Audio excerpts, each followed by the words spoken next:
George Clooney and Steven Soderbergh are here. They first collaborated in 1998 with the film Out of Sight. Last year, they re-teamed for the blockbuster remake of Ocean's 11. In addition, they've also have their own successful production company, Section 8. Together, they have developed and produced several films, including Insomnia and Far From Heaven. Their latest is Solaris, written and directed by Steven. The film stars George as a psychologist sent to space, and in the process gets a second chance at love with his late wife. I am pleased to welcome both of them to this table. Welcome. Thank you. What brought you two together? Oh, that's Love, a good question. Love, really? It was a personal ad. Was it? No, George does read personal ads. and he writes a good one. And he writes a good one, too. No, I like it. The Out of Sight was an open directing assignment, I think they call it. Yeah. And there was a long list of people pursuing it or being pursued to do it. And at the time, I was near the bottom of that list. And but I felt I knew how to do it. And so I went and met with George and with Jersey Films, the producers, and sort of made my pitch about how I would do it if I was given the shot. Yeah. And then you, what, George, you had chemistry? It was... Well, we were both sort of coming off of not our best time films. The film I'd done before was Batman and Robin, and yours is The Underneath, right? Was that the last one? Among many others. Right. Yeah. 5 in a row that nobody saw. That nobody saw. So, so we had a great time working together, and we really liked it. And we had a good script and a great cast. And Steven made a really, a film that I couldn't be more proud of. And we got along well. We sort of had the same, reference of films that we liked, and we hit it off pretty well. But you also produce films you don't star in, you have nothing to do with, like Insomnia, Right. like Far From Heaven. Right. Full Frontal, was that a Section 8? No, that was a pure Miramax production, top to bottom. So, with respect to Solaris, you wrote a letter to him? No, that's another subject. Let me come back. I made a mistake. I'm thinking about Confessions already. No, that's right. Yeah, Confessions. But with respect to Solaris, did you wrote this with the intention of George starring in it, or? No, I had somebody in my head, and that's a normal thing for me to do when I'm writing, just to have a face. And at the time, I knew that the chances of that actor being available or interested was very slim. And so I got through the end of it, and at the time, because we sort of passed things back and forth just as a matter of course, since we're business partners, I'd given George the script to read to get his reaction, to get his comments, because he usually has pretty good notes, good producer notes. And then I didn't hear back from him for a while. And why not? Well, I wrote him a letter. When you read the script and you read what Steven was doing with the screenplay, he was about to take a really big swing. He was gonna swing really hard for the fences, and it was exciting to read, and it was exciting to be, to see somebody doing that, and I wanted to be on board, but there's also other elements, and when you're partners, part of the deal is we have to sort of give ourselves a bit of a buffer zone where we have the ability not to, I don't have to try and force feed myself down Steven's throat on a project, and sort of vice versa. And I read it, and the actor that he first talked to wasn't available, wasn't able to do it. And I sent him a letter and just said, look, I don't know if you're thinking of me or if you would think of me, and I don't know if I can do it. And I don't know if I have the chops to do it, but if you do think of me, I'd love to give it I'd give it a try. I'd go out there and give you the best I could. You need that sort of, the reason I wrote it in the letter was because... that's what I want to get at, because it says something about the relationship.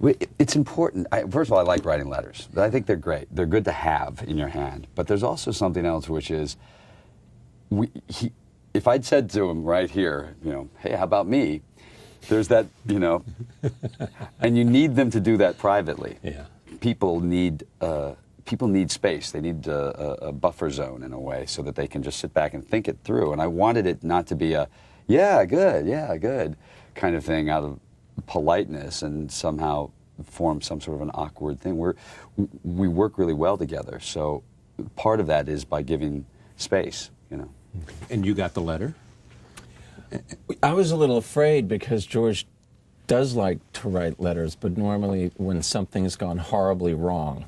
So when I got a call saying there's a letter coming from George that needs to be put in your hand, I immediately started sifting through the last 4 years, basically, to figure out if I'd made some horrible mistake. But I think George is right. It was actually the perfect way to broach the subject, because I felt he could do it, and hoped that he felt he was ready to do it. Why have you said, and George just alluded to it, this is perhaps the most ambitious thing you have ever done?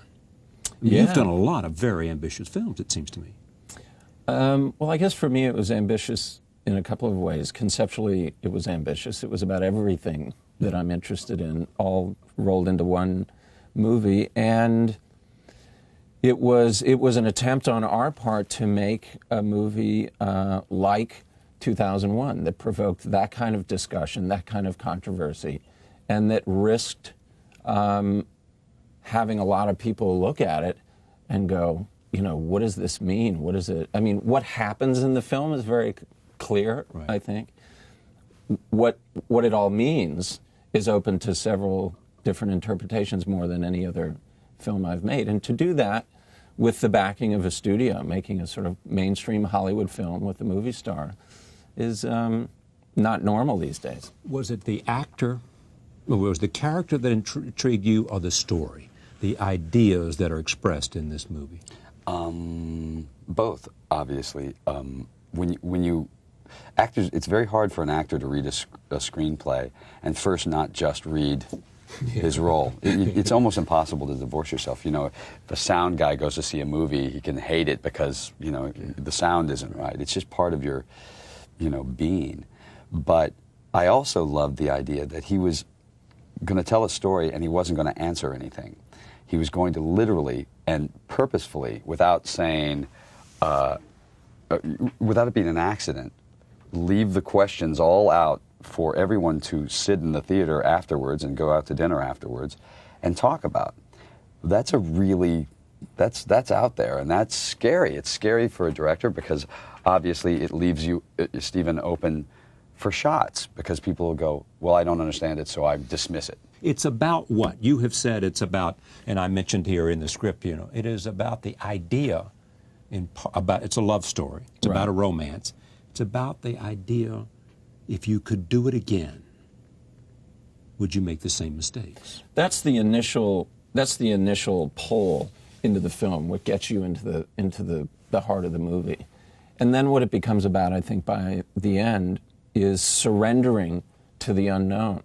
And that can be, you know, a metaphor for whatever you want. It can be for what we're doing here. It can be for falling in love. It can be for any of those things. And that's really, the whole movie funnels to a point where George's character has to make a decision, a very crucial decision. And, you know, let's just say that he chooses, I think, at a key moment to surrender to the unknown and not make a decision that he would have made at the beginning of the film, where he's an extremely rational, sort of scientifically based thinker. But it's also, which is interesting, it's also based in a love story, which is another tricky piece to this. Is it's a really beautiful sort of timeless love story about loss and grief and sort of that desperate need to get back what you lost, or what you think you lost, because of course your memory makes it better than it was and romanticizes it. But mostly it's about, there is a timeless love story to this, at least in his mind, and that's important to him. And that's sort of what I kept trying to wrap my head around when we were doing it, was that as much of this deals with grief and loss, it also deals with this incredible love story. I mean, the line in the film that I think describes the film best is when Ulrich says, "There's no answers, just choices," because that seemed to be kind of clear with the film. Tell me about your character, who he is, and his wife. who commits suicide, and he's in grief over that. And it's all those, you know, I'm a shrink. I'm a character. My character's name is Chris Kelvin, and he's a shrink. It's in the future, not too far in the future, so that it's all, you know, hardware and things, but it's in the future, and we pick it up with me dealing with a few years earlier the suicide of my wife, and all of the bad things that could happen. We had a fight just before you come home, you find her. All of those elements that that make it even more difficult and provide guilt and all that. And then it's said that she committed suicide because of an abortion. Yeah, exactly. But you didn't know about it. Which I didn't. I didn't know she was pregnant. Right. You know, and it's about sort of coming to terms with that kind of grief.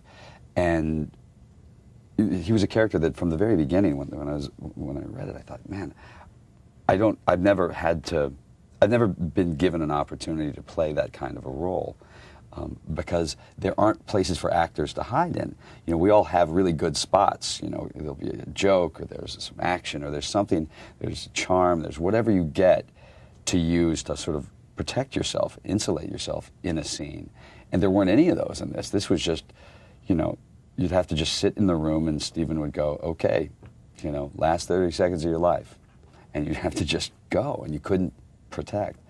So that was scary to me, but it was also, if you're going to do it, you know, do it with Steven. Do it. All right, roll tape. Here's our first clip. Take a look. Yeah.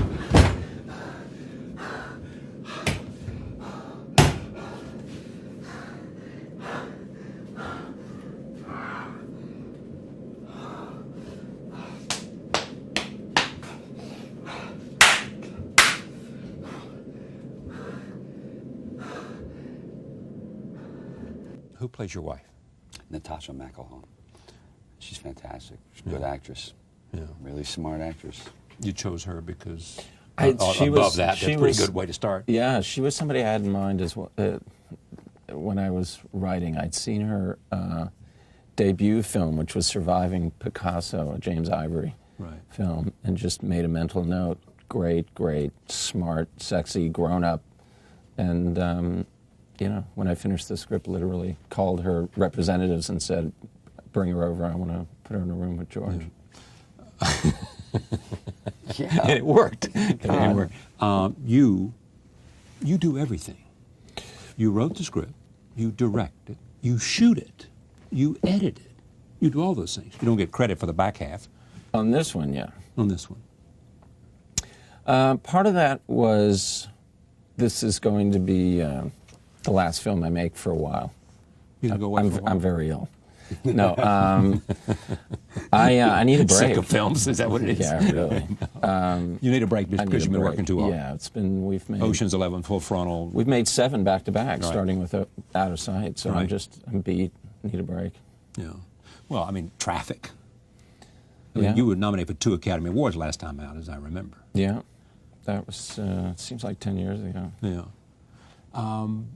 Does that create a level of expectation for you that just makes it even more difficult? I don't think so. I mean, I really try to block all that out and just go to work. And if people have liked what you've done in the past and sort of raise the bar a little bit every time you make a movie, then, you know, there are worse problems to have. So I don't... Yeah. Before we leave that subject, this is about the partnership. You guys are trying to find some balance, I assume. I mean, Ocean's 11 is... You can knock that out of the park. Well, it's designed to do what it did. Yeah. Are you trying to balance this so that you can do those kinds of films, which you enjoy doing, which do well, which reach a certain audience, at the same time do things that are more creative, more experimental, more for both of you? Well, they'll let you do them then if you do an Ocean's 11. And the truth is, I'm really proud of Ocean's 11. I don't feel like that's a bad I'm not film. putting it down either. No, my point was it reached a different audience. So the idea is, if you're going to do those kind of genre films like that, at least those are the kind, if they're successful, that you can still be proud of and go, I really like entertainment. You know, I like The Sting. You know, I like films that are, you know, that fit into that. And in the same world, we want to try to be able to, we're trying to you know, it's not just for it's for ourselves, I suppose, just trying to raise the bar and just keep doing things. We want to push it.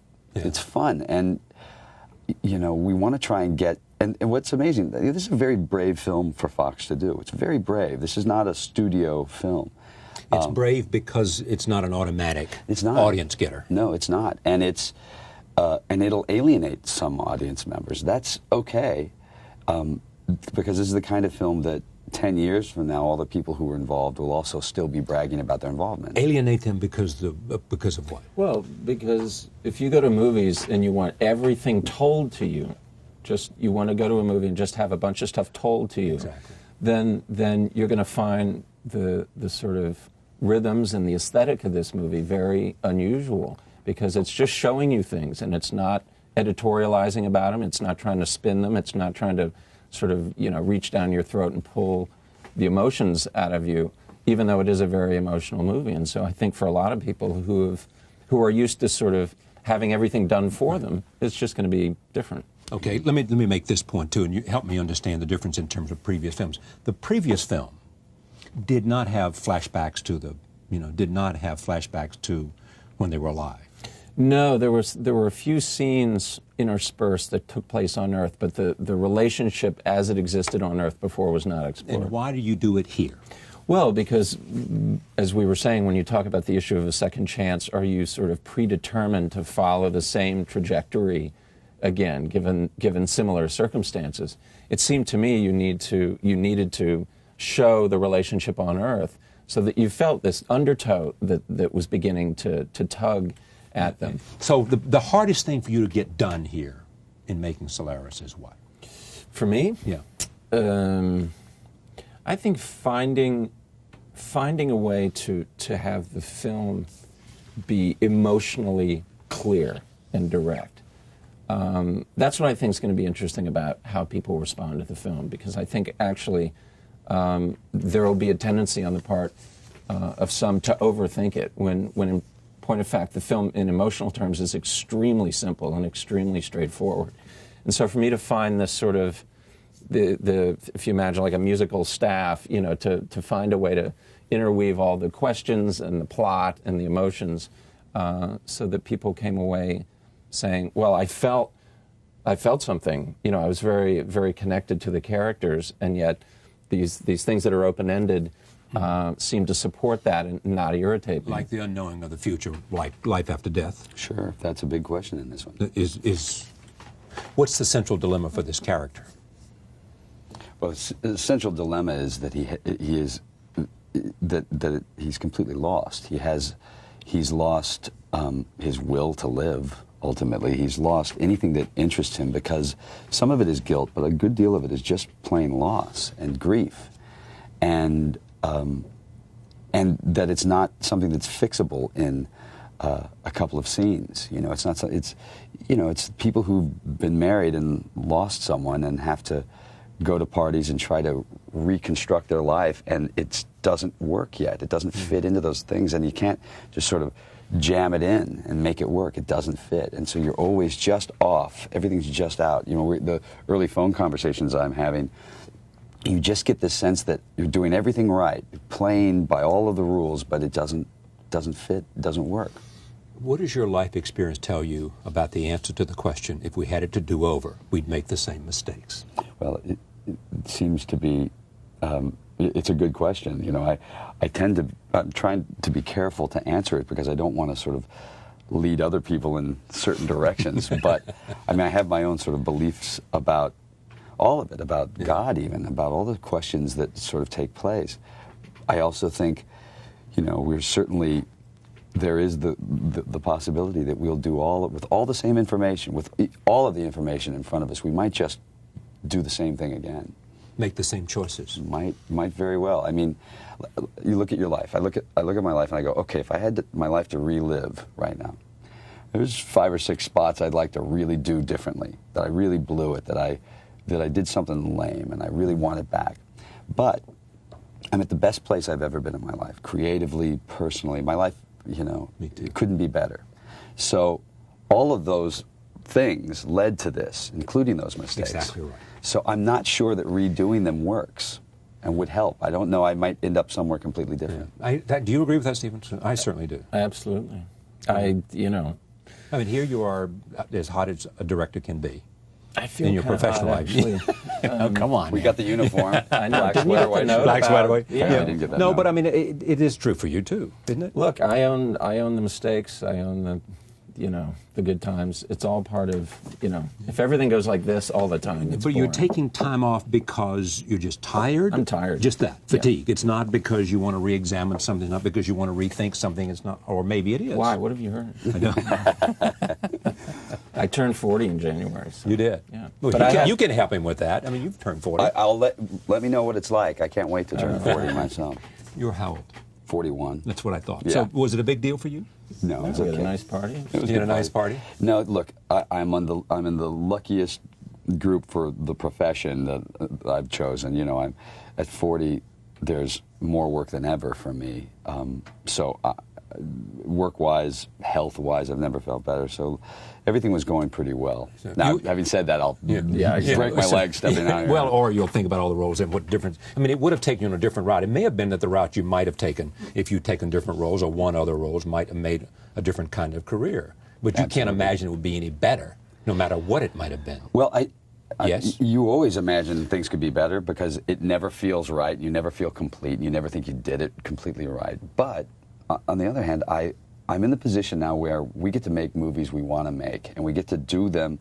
We get to use sort of whatever power we have to try to do the right kind of films right now. And I couldn't think of a better place to be. Talk about Confessions, which you and I are going to talk about at another time when it's made, but it's coming out of Segment 8, right? Mm-hmm. Yeah, Section 8. Section 8, I mean. Segment 8, I like. What corporate name will be changed tomorrow? Exactly. You wanted to direct.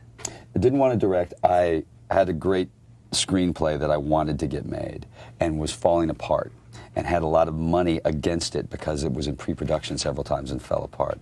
So there was a bunch of money against it, and it's not the kind of film that can cost $40 million to make because it's not that kind of a story. So I thought I might be able to get it made if I sort of picked it up and carried it over the finish line, and that meant by going in and saying, all right, I'm doing this for nothing. Everybody else who comes in has to do the same.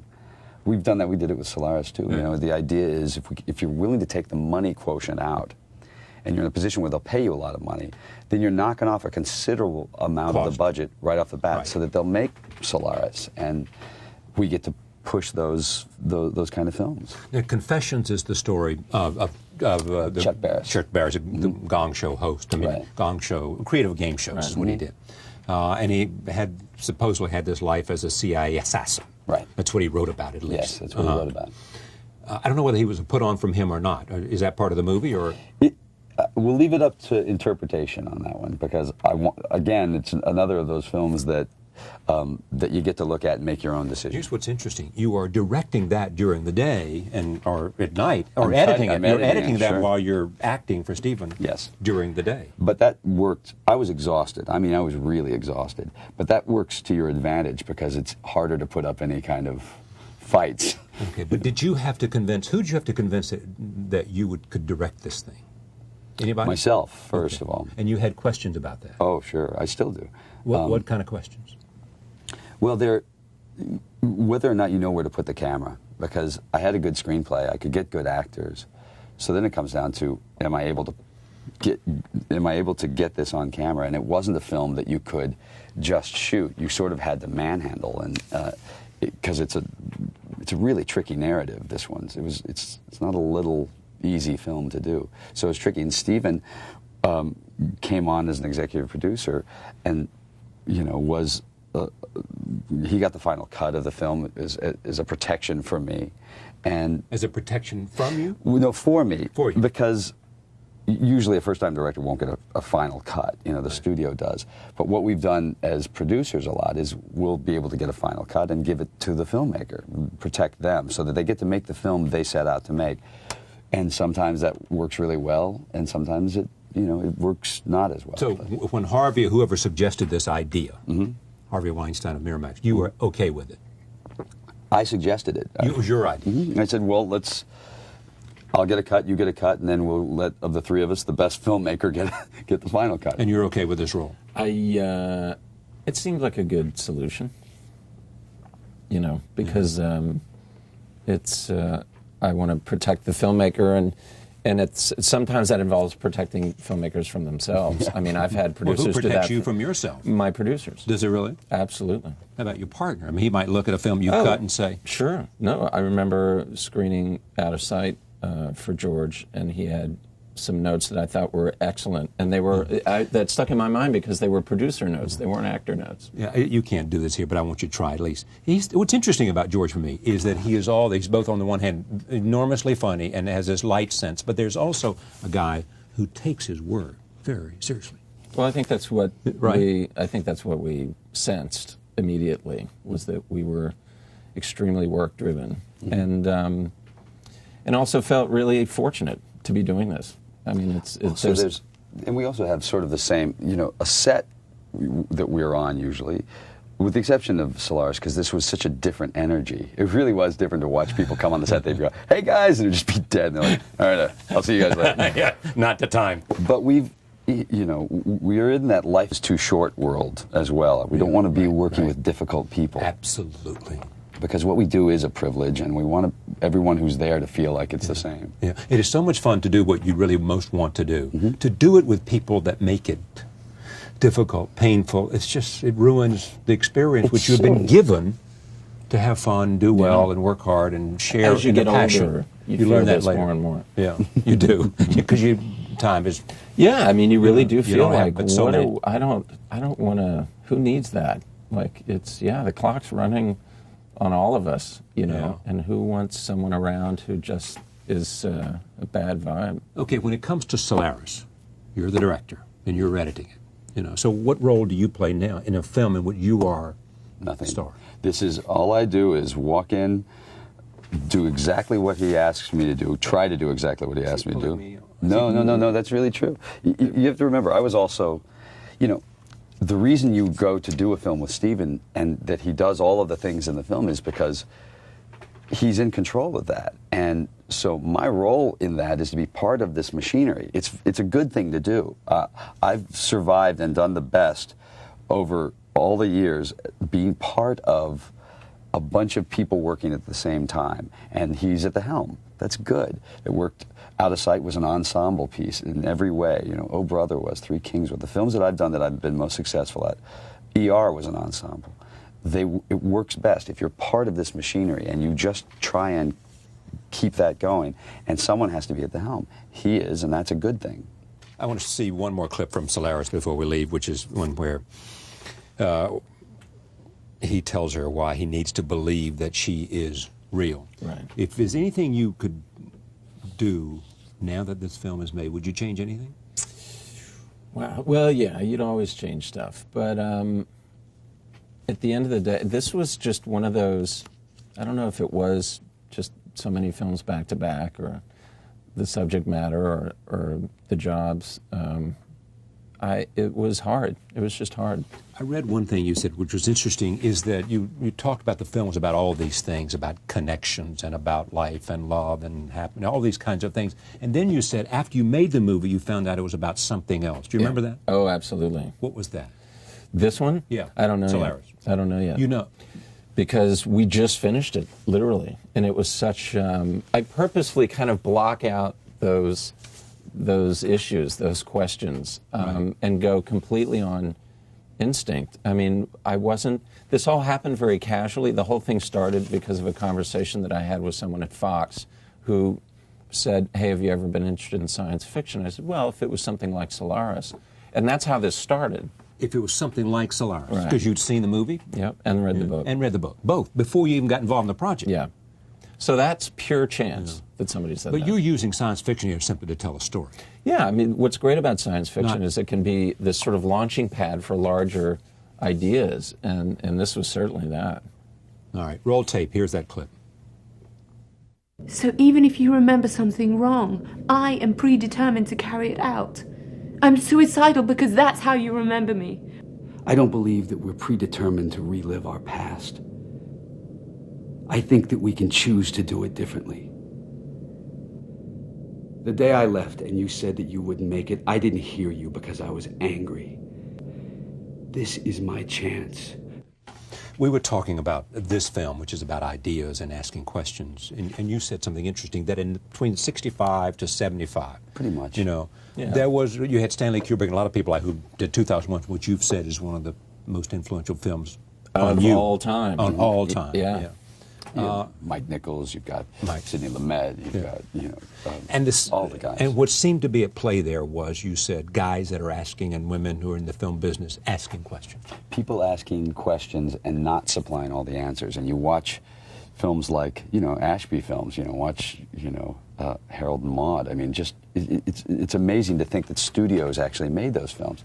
That's what I think is so brave about what Fox is doing. It's hard because this doesn't fit into a category that you can go, okay, now here it is, sell this. That's why we come and are able to sit down and talk with you and say the difference is that this is a grown-up film. It's a film for grown-ups. And we want to do those kind of films. They're fun to do.